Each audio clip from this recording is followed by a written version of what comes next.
people, and it's my pleasure this year to introduce this year's recipient.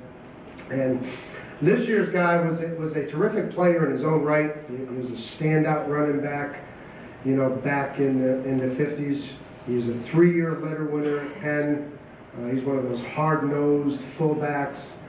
He's even graced the cover of the New York Times after a long touchdown run.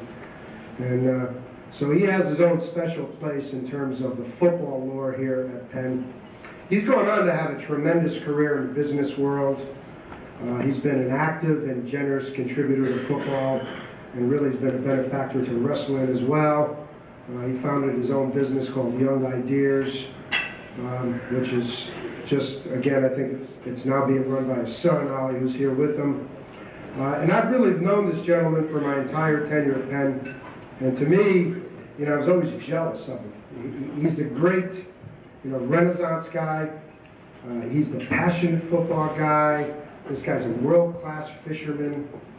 You know, he travels all over the world. He just got back from the Antarctica fishing. He's an avid wine collector.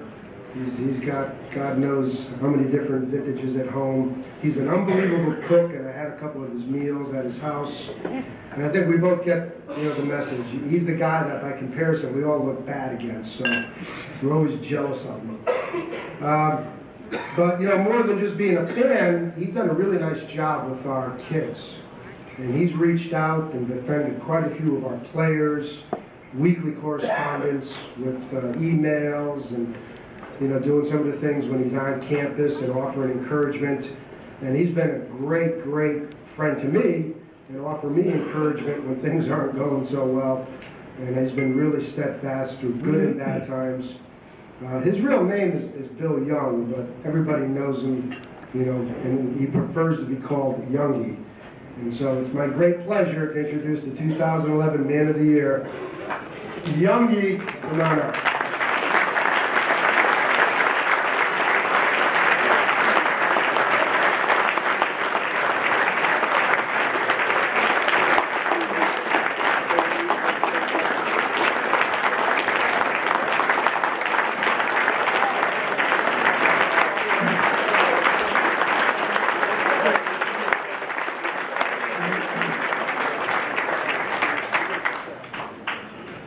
You made me bigger than life, Al, and that's not the way it is. I was in Tierra del Fuego, not Antarctica. That was right up the ocean last week.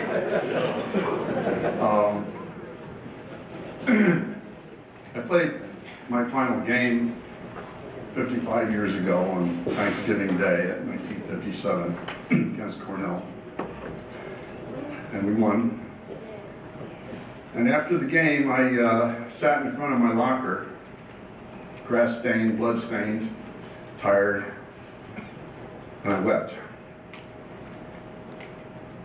I suddenly realized, it came over me, that I was never going to take my football helmet off again, ever, or my shoulder pads, or my Penn jersey.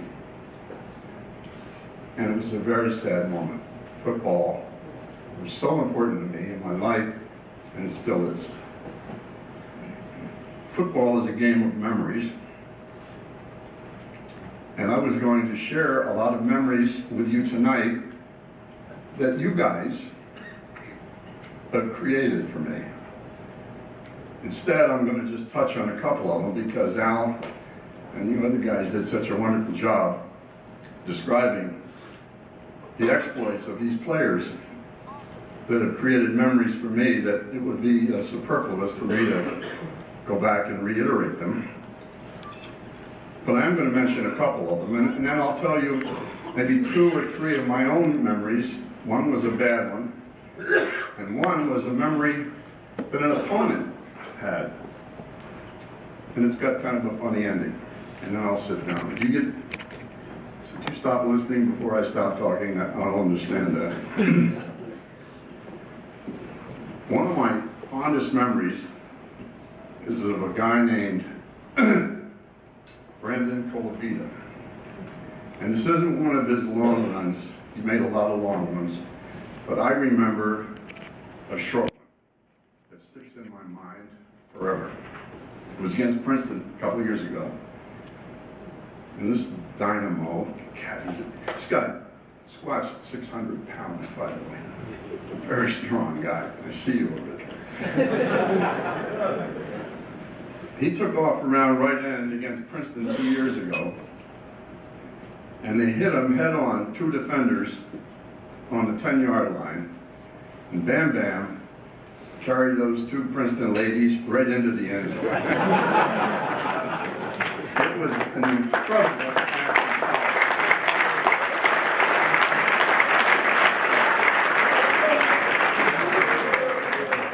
The other Brandon is a guy named Copeland.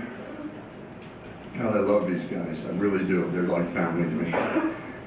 And I'll never forget, it's not very often that a defensive lineman makes a touchdown, but he picked up a fumble that he caused up at Hanover. I was sitting in the rain up there and carried it to the house, 14 yards.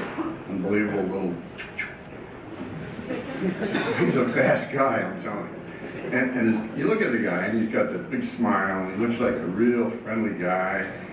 He is nasty. You would not want to play opposite this guy, I'm telling you. He is a strong and fast player. I've watched him track down guys on the opposite side that he lined up on and chase them down and smash mouth them, you know. And he's NFL material for my money. I think you can make a linebacker out of him. In fact, there's a little rumor around Cope that they might let you carry the ball this coming year as a fullback like Luke did, leading it through the hole. Is that true?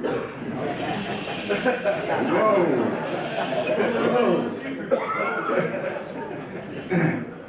Okay, I'm only going to touch on a couple more of these, and then I'll give you a couple of my own memories. Luke Naraki, this guy steamrolled a big Yale linebacker, fortunately, right in front of the bench. Remember that? Yeah, of course you do. And knocked him on his ass. And the whole bench erupted. Because, I mean, it was a hit like you haven't seen before. I saw it, and it energized the team so much that they penalized the bench for jumping up and down, right? I mean, that wasn't fair, because that was a nice hit. My kind of man. Eric Rask, nobody mentioned that block punt against Cornell. Too bad we didn't win that game, but he blocks the punt, picks up the ball, takes it to the house for a touchdown. And here's the part I like the best. Eric, after the touchdown, you put the ball to the ref, you go. I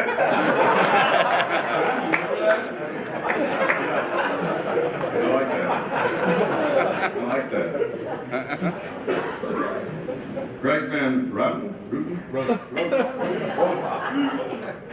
Biggest guy on the team, I think, started 30 straight games. That's, to me, is memorable. That's awesome. Way to go, man.